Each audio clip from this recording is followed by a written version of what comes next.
8:06. La jornada de día jueves 6 de junio del 2024 y seguimos acompañándolo aquí en el Buenos Días Región con el desarrollo de diversas conversaciones, la presencia de diversos invitados, diversos temas abordamos en el Buenos Días Región, también la revisión de noticias y una variada selección musical ahí con nuestros muchachos en la sala de control. El siguiente invitado es el pastor evangélico y relaciones públicas, encargado de relaciones públicas de la Confraternidad de Pastores. Nos referimos a David Paillán. Pastor, buenos días, ¿cómo está? Hace tiempo que no estaban por las comunicaciones. Buenos días. Hola, buenos días, Christopher. Sí, hace rato te estábamos hablando fuera de micrófono que un saludo vaya para Sergio Aguilante, ¿sí? Sí. Pensé que estaba él todavía. No, aprovechamos de enviarle un afectuoso abrazo de parte del equipo de Por las Comunicaciones que está todavía en tema de recuperación ahí, sí, después de su trasplante de riñón, sí. Sí, bueno, un saludo cordial y que pronto esté ya nuevamente en las carreteras. Bueno, pastor, aprovechemos el tiempo en radio, en tele, pasa súper rápido y quiero aprovechar su visita, hace tiempo que no lo había visto por acá en Polar, para poder abordar temas contingentes y siempre ver la mirada integral. No me gusta como decir no solo la mirada evangélica de los temas, ¿no? La mirada integrada desde la teología y desde otros aspectos sobre lo más contingente que pasó el día 1 de junio, la cuenta pública. Quiero comenzar con lo que respecta a lo previo, qué expectativas tenían sobre la cuenta pública, si es que se cumplieron o no, y ir desentrañando algunos puntos que a ustedes les llamaron la atención precisamente sobre lo que pasó el 1 de junio. Me gusta la palabra integral porque nosotros somos cristianos evangélicos, pero antes de eso somos ciudadanos chilenos, ¿sí? O sea, en concreto somos ciudadanos chilenos, cristianos evangélicos. Entonces yo como ciudadano chileno quedé un poquito decepcionado. Sí, y yo creo que la mayoría de nosotros. ¿Por qué? Porque la cuenta pública, literalmente, mira, y lo acabo de bajar de una de las páginas del gobierno, dice que la cuenta pública, su objetivo es que la autoridad pueda informar de la gestión realizada, o sea, en tiempo pasado, ¿sí? Y que la comunidad pueda ejercer un control social sobre la administración del Estado. Tiempo pasado. ¿Qué escuchamos nosotros? Un discurso futurista. Entonces, desde mi perspectiva, sí, fue un buen discurso, probablemente preparando elecciones o como alguien dijo por ahí, a mí no me gustan mucho esos conceptos, pero un buen discurso para la galería. Entonces, creo que cuenta pública no escuché, porque te vuelvo a decir, todos los verbos, inclusive lo estuve leyendo anoche y tengo acá porciones del discurso. Sí, porque fueron 60 y tantas hojas. Entonces, ¿qué ocurre? Que eran como todo futuro, no. Y la cuenta pública es pasado. O sea, esto es lo que hicimos y esto es lo que el resultado que presentamos. Entonces, como ciudadano, y creo que todos estamos en la misma postura, la mayoría, que esperábamos un poquito más. Esa es nuestra expectativa digamos, abierta.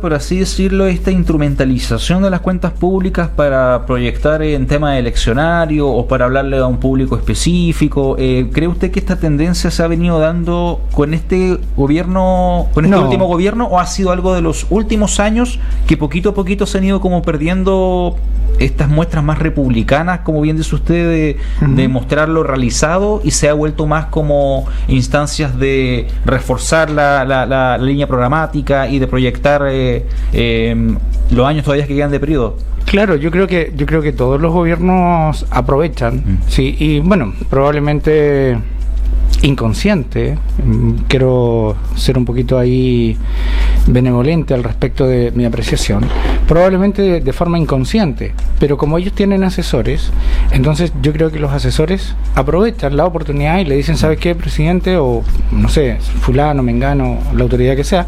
Entonces, vamos a aprovechar también para lanzar una idea, para establecer una idea. Entonces ahí es donde se aprovechan estas instancias, como me parece la posibilidad humana. O sea, el ser humano siempre va a estar ahí como aprovechemos esto. Y eso es natural. Una de las cosas que también uno de los conceptos también que apareció post reacciones de la cuenta pública, que quiero aprovechar de preguntarle si es que más o menos comparten o no ese concepto que se ocupó, fue que algunos sectores notaron que el tono del discurso del presidente en la última cuenta fue muy parecido a cuando él era diputado. Muchos decían, hoy día habló el diputado Boric, no el presidente Boric. Y también quiero preguntarle respecto a si valió o no en algo al final la reducción del tiempo total, porque igual se destacaba que habían sido 54 o 52 minutos menos que la cuenta anterior. Sobre esos dos puntos quiero aprovechar de preguntar. Bueno, para mí siempre las cuentas públicas han sido demasiado largas. Sí, yo creo que usando la pedagogía, me parece que esos discursos son demasiado extensos. Deberían a lo mejor buscar otra forma de poder establecer o ser más conciso y más preciso.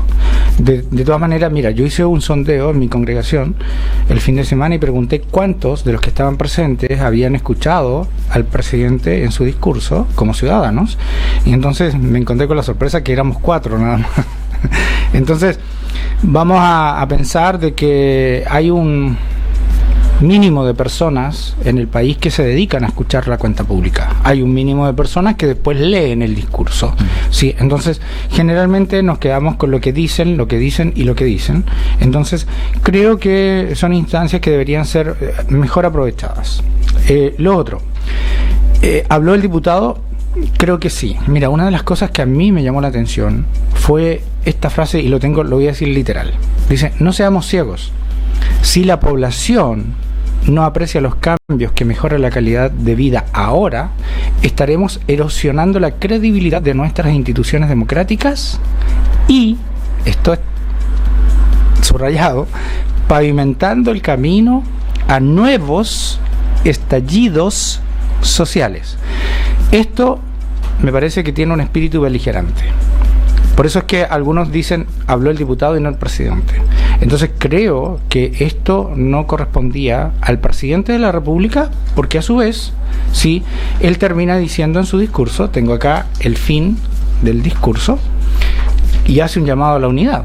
Pero tú no puedes hacer un llamado a la unidad cuando minutos antes estás haciendo una advertencia como esa, que desde mi perspectiva casi parece una amenaza. Entonces él termina diciendo, les quiero invitar que actuemos con unidad y generosidad tras las metas que podamos compartir y que seamos todos juntos protagonistas de nuestra historia. Difícil lo veo, sí, que él pueda tener apoyo en los próximos proyectos que presente, porque resulta que este gobierno ha sido uno de los gobiernos que ha sacado más proyectos, y para sacar proyectos la Cámara de Diputados y la Cámara de Senadores necesita un acuerdo, y ese acuerdo es transversal, y yo creo que el acuerdo transversal lo ha tenido. ¿Por qué? Porque nosotros lo hemos dicho, nosotros como cristianos evangélicos, los que alguna vez estuvimos en la palestra política o seguimos siendo ciudadanos que hacemos y estamos atentos de la política pública, entonces nosotros estamos de acuerdo con todas las demandas sociales. Y por favor, eso es lo que queremos, respuestas a las demandas sociales, que ahí es donde yo creo que faltó el acento de este trabajo presidencial.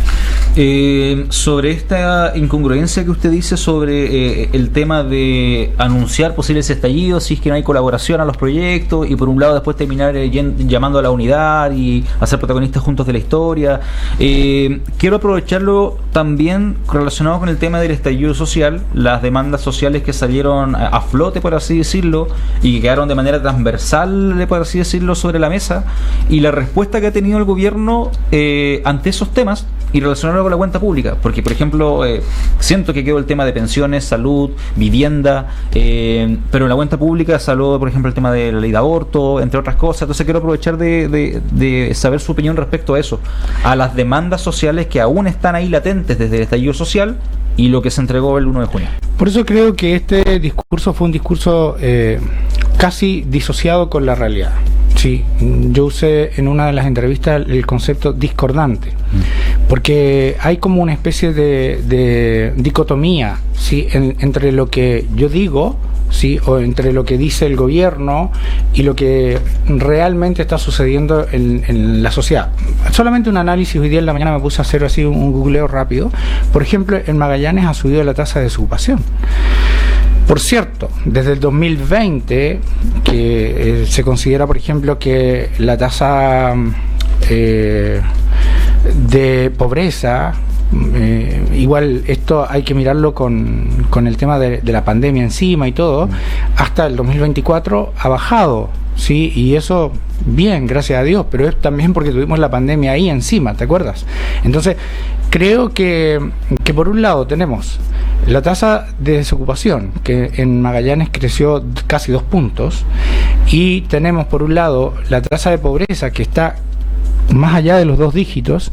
Entonces me parece que todas esas cosas son índices, y ayer, justamente anoche, estaba en una clase terminando mi noche, termino tarde, generalmente 11:30 de la noche, en un curso de política, de la realidad política en Latinoamérica, y justamente se tocaba el tema ahí de que los índices son muy importantes cuando el gobierno necesita hacer la política pública.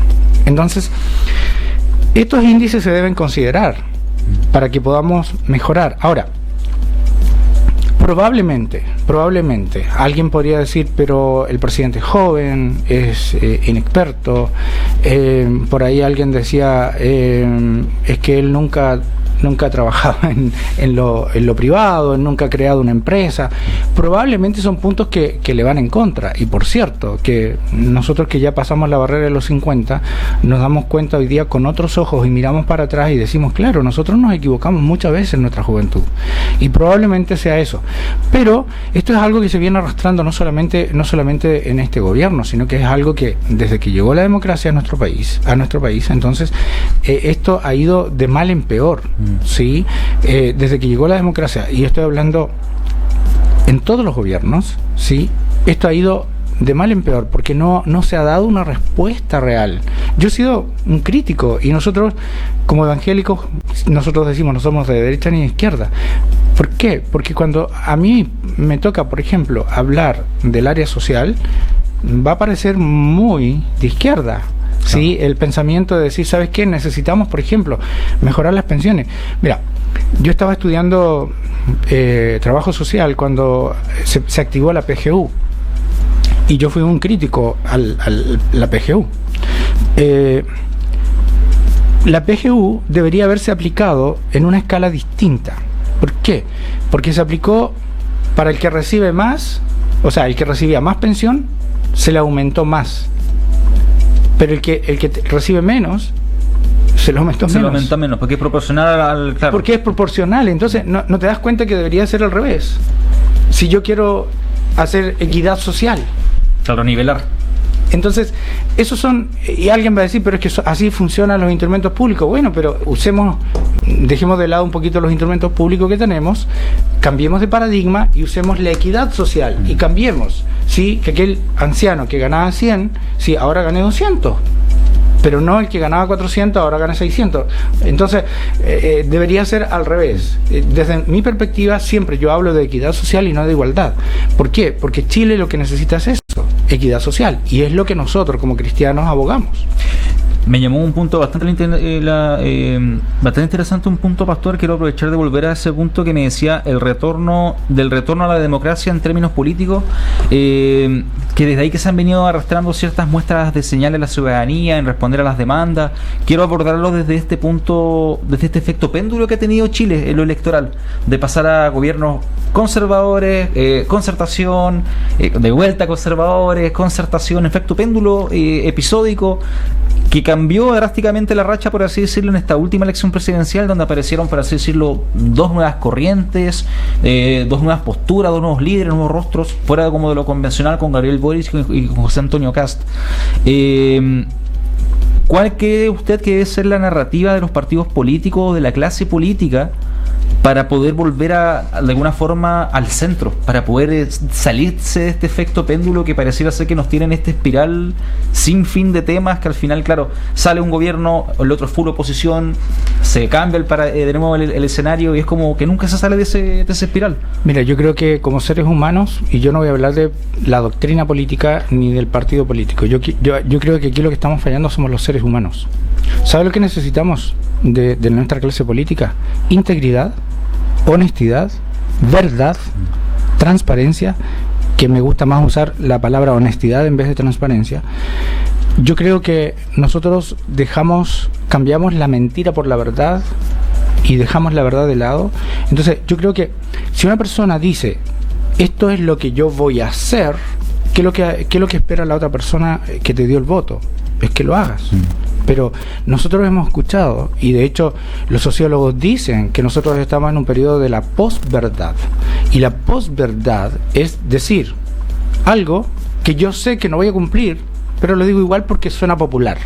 O sea, creo yo que lo que le falta a la clase política, otro concepto que no me gusta usar, pero a los gestores políticos que son nuestros conciudadanos, le falta eso: honestidad, responsabilidad, verdad, ¿sí?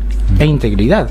Entonces, cuando volvamos a estos 4 pilares, por lo menos básicos, creo que nuestro país va a cambiar. Y con respecto al péndulo, ese péndulo nosotros también lo hemos analizado, y es justamente que lo que trata la ciudadanía es buscar un equilibrio, ¿sí? Buscar un equilibrio. Y ojalá sí encontremos en un momento como en una cuerda floja, ¿no? Que estamos así y caminemos recto. Pero difícil cuando hay falta de honestidad, falta de honradez, falta de responsabilidad y de integridad. ¿Me entiendes? Es muy difícil. ¿Qué opina de la evolución de la narrativa política que ha tenido este gobierno desde que fueron dirigentes estudiantiles, diputados, actualmente en gobierno, con este concepto de la socialdemocracia, considerando que, por ejemplo, si uno revisa países realmente socialdemocráticos, no son como países de izquierda, se les considera como de centro, y de ahí hacia el otro espectro político, como a Alemania, por ejemplo. Alemania viene siendo como una socialdemocracia. ¿Cree usted que esa narrativa o ese concepto ha ido muriendo en la práctica de este gobierno a medida que ha avanzado el tiempo, no? Yo creo que voy a plantear esto. Lo dije hace muchos años atrás. Creo que la Tercera Guerra Mundial justamente va a pasar por una guerra de ideas y no de armamento. De armamento. Pero sí vamos, bueno, esto es un poco para los teóricos pensadores, ¿no? Y vamos para la 4ª o 5ª revolución industrial. Pero volvamos al tema de esta guerra de ideas. Sí, hoy día algunos pensadores están llamando de que estamos en una lucha cultural, en una guerra cultural, justamente porque algunos dicen una cosa, otros dicen otra y otros plantean otra. Yo creo que una cosa es lo que dijeron cuando ellos estaban, por ejemplo, en esto de la época de los pingüinos, al llegar al gobierno, y yo creo que lo escribí en alguna columna, otra cosa es con piano, sí, otra cosa es con guitarra. Sí, nosotros desde la calle podemos decir muchas cosas, pero cuando estamos sentados en el lugar donde se tienen que tomar las decisiones, no solamente pasa por mí, pasa por una serie de asesorías, pero otra cosa más interesante, que es lo que estamos viendo últimamente, que es la presión de afuera, exterior, ¿sí?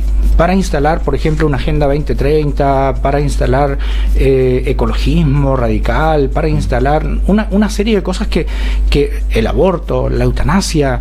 Entonces, ¿por qué? Porque hay una presión como, entre comillas, si todos lo están haciendo parece que es bueno, o eso es mi concepción, ¿no? Como persona, o realmente hay alguien de afuera que está presionando para que esto se lleve a cabo. Entonces, mira, tuvimos tal presión que pasamos 2 procesos constitucionales. Que concluyeron ambos en nada. En rechazo. Y 2 procesos que llevaban los mismos temas que el presidente de la República acaba de poner, que es por lo que yo estoy aquí invitado, que es el anuncio de la ley de aborto. Sí, él lo plantea como aprobar la ley de aborto como un acto de empatía. Nosotros no creemos así, ¿sí?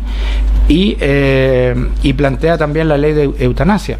Entonces, yo creo que justamente estos son temas que le han quedado como pendiente a los gobiernos anteriores, que no se han podido cumplir. Ahora, no sé si será una presión desde adentro o desde afuera, no estoy seguro, pero si yo leo la Agenda 2030 me hace ruido. Entiendo que no es que no sean temas importantes, sino que sean temas prioritarios a lo que está pasando hoy en día en la sociedad chilena. Correcto. Porque ahí me dirá si es que está de acuerdo usted o no con esto, pero me imagino que haya o no haya ley de aborto, va a ser una situación que va a seguir afectando a distintas familias de muchos estratos sociales que van a seguir haciendo este tipo de prácticas. ¿Qué debería hacer el país, pastor, o la clase política, como que no le gusta el concepto a usted, pero qué debería hacerse respecto a esos temas? Si bien es cierto, no son prioritarios, ¿cómo deberían abordarse? ¿Hay algún ejemplo capaz de alguna realidad internacional que a usted le parezca interesante o tiene que ver con un tema de prioridades nomás, de decir, en este momento no, capaz más adelante? Mira, cuando yo era obispo evangélico, en una de mis homilías dije lo siguiente: Chile, estoy hablando de hace como 6 o 7 años atrás, Chile está mirando como el hermano menor mira al mayor, ¿sí?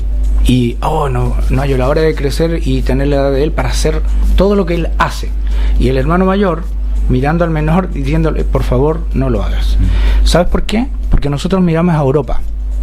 Si yo reviso todo lo que está sucediendo en Europa con el aborto, oye, no es necesario. Simplemente no es necesario. Si yo veo Alemania con el aborto, en Alemania y en Europa hoy día hay ligas que están en pro vida para anular el aborto. Cuando yo veo, por ejemplo, Europa con la eutanasia, sí, hay muchas demandas del Estado con respecto a lo que está sucediendo con el mal uso de este, entre comillas, derecho. Entonces, yo los veo así a Chile, como un niño chico, sí, tratando de alcanzar lo que supuestamente hicieron los grandes. Si yo veo a Estados Unidos hay un reporte, hay más de 50 millones de seres humanos que han muerto a través de los abortos. ¿Por qué? Porque en Estados Unidos se transformó en un negocio, en un buen negocio. Las clínicas Parenthood son las que de alguna manera se instalaron en todos los puntos de la ciudad y donde hay jóvenes para, entre comillas, con un programa de salud reproductiva, salud sexual, lo que sea, todos estos nombres que suenan bonitos. Entonces se ha transformado en una gran industria. Entonces creo que la prioridad, por ejemplo, solo te voy a dar 2 prioridades. Acaba de fallecer una niñita que cayó de un 6º piso, me parece. Una cuidadora, sí, una pero cuidadora ¿por qué? Detenida, sí. Porque en el balcón o en las ventanas no estaban las protecciones. Las mallas de seguridad. Y hay una ley durmiendo en el en el Parlamento del lunes 23 de enero del año 2023, justamente para que sea obligación colocar mallas de seguridad en los departamentos habitados por personas menores de 12 años. Está durmiendo. Esto es importante. Si yo reviso, si yo coloco niños que caen de los departamentos, hay una cantidad enorme de niños que caen de los... Esto es prioridad. Sí, solamente te voy a dar otro caso más. El Servicio de Protección de la Infancia, por ejemplo, en Chile está en crisis, ¿sí? Hay sobrecupos, 100 niños en lista de espera para entrar, y dice que en el año 2023, ¿sí?, 43 hogares han sido cerrados. O sea, cuando pasamos del Sename a Mejor Niñez y yo leo que en el año 2023 43 hogares han sido cerrados, es porque realmente nuestro sistema de Mejor Niñez dejó de ser Mejor Niñez, ¿sí? Y te invito a googlear, porque hay reportajes tristes y lamentables que estos niños de ex Sename, hoy día Mejor Niñez, sobre todo las niñas, ¿sí?, son abusadas sexualmente. Entonces, te digo, ¿nuestro país tiene prioridades? Sí, tiene prioridades. Y eso es lo que nosotros le pedimos al gobierno de turno. No estamos hablando solamente hoy día porque está don Gabriel Boric Font, sino que se lo hemos pedido al señor Piñera, se lo hemos pedido a la señora Michelle Bachelet. Creo que estos son los temas que a nosotros nos interesan, ¿sí?, que tienen que tener prioridad. Y yo creo que hay que hacer una lista, como lo hacemos en casa o como la mamá lo hacía en casa. ¿Qué es lo prioritario a fin de mes o a principio de mes para comprar y tener en casa? Creo que eso es lo que hay que hacer, una lista de prioridades. Son las 9 de la mañana con 30 minutos, una conversación bastante interesante por varios puntos de lo que fue la cuenta pública y su análisis, junto con el pastor evangélico David Paillán, también encargado de relaciones públicas de la Confraternidad de Pastores. Y muchas gracias por haber venido a Buenos Días Región y por haber tenido esta conversación que quise llevarla como al aspecto integral. Más allá de que la gente a veces diga, pastor evangélico, todo va a ser mirado desde la mirada religiosa, ¿no? Porque hay mucho de sociología, de teología, de fisiología también. Entonces, qué bueno que pudo haber venido, pastor. Gracias a ustedes, gracias por la invitación. Siempre digo a Polar Comunicaciones por darnos esta posibilidad de poder expresar nuestros pensamientos, y estamos siempre llanos y dispuestos para compartir con ustedes. Muchas gracias por venir, que tengan buena jornada. Gracias. Pausa y volvemos con más Buenos Días Región.